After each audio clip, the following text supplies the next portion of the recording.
په شرمونو اسلامي کالج غوندې اداره وشرمېدله تا نه اسلامي کالج نه سنبالېږي ته یونیورسټي نه شي سنبالولی ته به زما جومات څه سنبال او موږ مدارس په خپل کنټرول کې اخلو پرېږده مړه شرم هم نه درځي ستا د یونیورسټۍ څه حال دی اسلامي کالج چې په دې صوبه کې ټاپ کالج دی ټاپ چې دا علما نه وي هغه یو کس لګیا وایي دې مولیانو دې قوم له څه ورکه ما ورته تر څه نه څه خبرې دې علماو یو ډېره لویه طبقه په روزګار کړې ده او حکومت نه یو روپۍ نه غواړي دا چې دا مدارس بند شي او دا ټول خلک درته بې روزګاره شي دا ټول علما نو بیا به تاسو څه کوئ تاسو بیا نو ټینګ یې تاسو خپلې ادارې درنه تباه او برباد شو تا سره زما د مدرسې غم دی او موږ مدارس په خپل کنټرول کې اخلو پرېږده مړه شرم هم نه درځي ستا د یونیورسټۍ څه حال دی بل عرض اسلامي کالج چې په دې صوبه کې ټاپ کالج دی ټاپ په هغې کې بهترین دماغ والا طلبه او سټوډنټان دي راشه د هغوی انټرویویانې راغلي دي د پروفیسرانو انټرویویانې راغلي دي په شرمونو اسلامي کالج غوندې اداره وشرمېدله تا نه اسلامي کالج نه سنبالېږي ته یونیورسټي نه شي سنبالولی ته به زما جومات څه سنبال کړي ته به زما مدرسه څه سنباله کړي صرف په سترګو دې ورته تیاره ده دی دینی ادارو ته غرض مې دا و په دې دور کې دیني ادارې چلول دا ډېره لویه مجاهده ده دې علماو ته شاباش ورکول پکار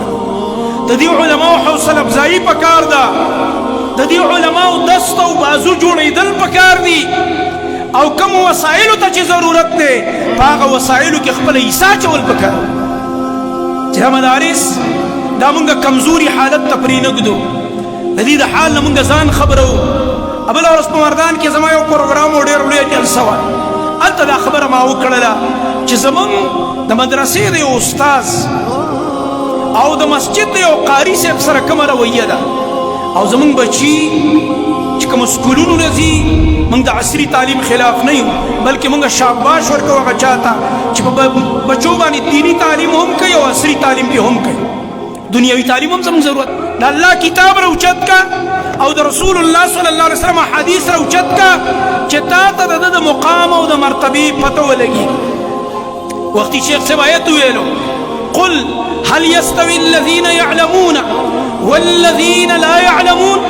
اے نبی دی خلقو ته ووایه د عالم مقام د دې په دې دماغو کې ور واچوه او تپوس دې وکړه آیا برابر دي هغه خلک چې علم ورسره دی د قرآن د احادیثو د رسول الله صلی الله علیه وسلم او هغه خلک چې علم ورسره نشته آیا دا برابر دي دا نه دي برابر خو انما يتذكر اولو الالباب دی خبرو باندې عقلمند خلک پوهیږي چې د عالم او د غیر عالم فرق پیژني